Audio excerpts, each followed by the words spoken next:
Hi guys, welcome to my channel, The Half Pint Lifestyle. My name is Candace, and I'm just here today to give you a little bit of background on what the channel is about and why we're even here. Just a little bit about me and my background. I have a bachelor's degree in psychology. I actually started out interested in being a therapist, but towards the end of my studies, I realized that I'm more interested in the actual human development aspect of psychology than the therapy and counseling piece. So more clinical than practical, if that makes sense. However, as I went through my courses, I realized that my biggest passion is for early childhood education and adolescent development. And I'll just give you a brief insight on what that is. Essentially, just basically how children develop skills for learning, life skills, and things of the sort.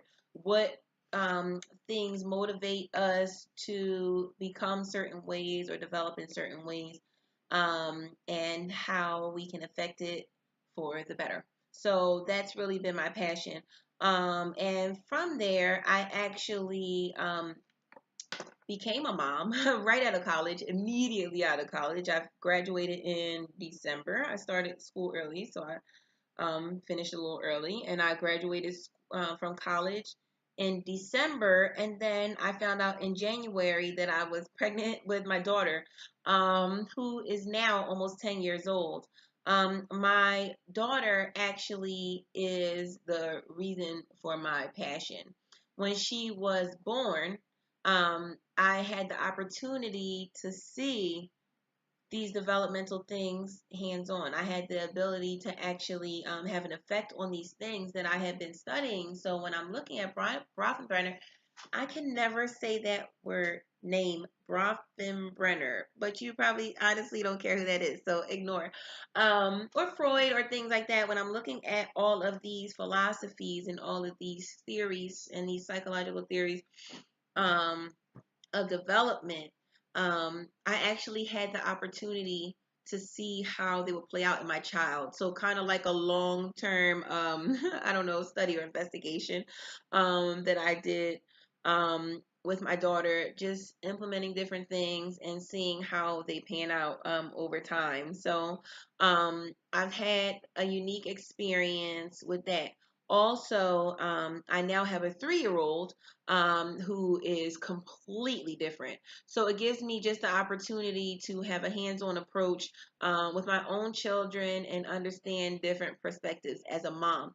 As an educator, I've actually been a preschool teacher now for about 7, almost 8 years. And in my experience, I've been what I consider a mom to hundreds of children. I don't, not to get emotional. Sometimes children just are not getting what they need at home, and it's not necessarily always the fault of the adult. Sometimes we just lack the ability, the skill, or the knowledge to give these children what they need as individuals. I've learned as a mom that my children are very different and they don't need the same things. For example, while I'm sorry, my daughter was very easy. I taught her how to read by the time she was 9 months old. By the time she was 3, I had her tested on the WIPSI test, which is WPPSSI, or if anybody cares, just comment and I'll look it up. But she scored the 99th percentile in the WIPSI test, which basically makes her at the academic level of 99%. I'm sorry, at or above the academic level of 99% of the children in the country. And basically, what that means is she has the ability to internalize, process, and articulate ideas. And she's been able to do that since early on. She's been able to read words, she's been able to speak words. No baby talk, just giving them the language the way that it needs to be received.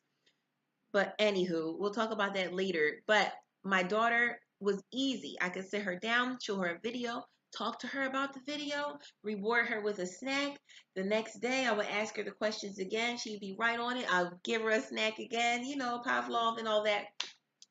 I was able to coach and condition her into skills that were conducive to her just being, being able to retain and process information easier, more readily. So she was reading. She had the opportunity to receive information that she wanted and not have to wait for someone to give her the information. I feel like this is critical at an early age because, as I said, parents don't always have the capacity to provide the information that children need. And further, parents don't always have the time.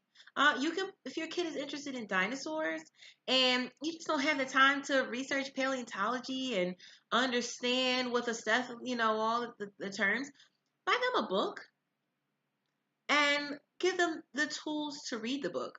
Read it with them a few times. Make sure they understand the words. Make sure they see the letters. Give them the information that they need, and then they can develop their own skills over time to retain their own information and to get the information that they want on their own. So therefore, you'll be able to raise a kid who can make themselves a genius because they had the opportunity to find their own information at their own will. And that's where we are here at the Half Pint Lifestyle. We're trying to find a way to make sure that everyone is as brilliant as they have the capacity to be. And it doesn't matter who's teaching you. It doesn't matter what school you go to. What's important is that you were equipped with the tools before you were sent out into the world to provide yourself with the information, to gain your own information when needed and when wanted. So before you start kindergarten, have the opportunity to, maybe if you can't read, you have the opportunity to know what these words are, what these letters are, or you've been exposed to it so that when you get to that aha moment, it just comes naturally. Oh, yes, I do understand that these little shapes that you're making on the paper are making sounds, and those sounds make words. Oh, you call those letters? Okay, now we're getting somewhere. But again, you have to have the capacity to make those connections, and the connections are key. So basically that's it. That's how I've been drawn to my passion, just having the opportunity to develop my own children, apply those skill sets to other people's children in my classroom, and write lesson plans that are actually conducive to learning and not just like going with the motions and going with the norms and making sure kids have all the same tools that all of the rest of the kids before them receive. I don't believe that that's education. I don't believe education is tailor fit. I mean, I'm sorry, is cut and dry. I believe it needs to be individualized and tailor fit. So that's what I'm going to provide to you in this channel, and I'll make sure it's a lot more fun than you just listening to me. I'll give you my children next time, and you can laugh at us as a whole because they are some characters. But again, I just wanted to give some insight why this is important to me. I'm just ready to set up the next generation of success and not struggle for real. I want kids to be able to formulate their own ideas and opinions so that they can create for the next generation and not just be doing the same things that we've done because we haven't gotten it right all the time, and we probably or I'm 100% sure that we could use some support in the next generation. So therefore we need to groom our kids to be free thinkers, growth minded, prepared to make their own choices, and enabled with the knowledge to make educated choices. So I'm going to stop talking. Sorry that was so long, but I'm very passionate about what I do. And you'll see in subsequent videos. So thank you for listening. Sorry about my, randomness, but I just felt like this was needed as a, um, what do they call it before the sequel, and then also before the actual movie? It's like the prequel to don't judge me, okay? I still got mom brain. My baby's only 3. Yes, that's an excuse.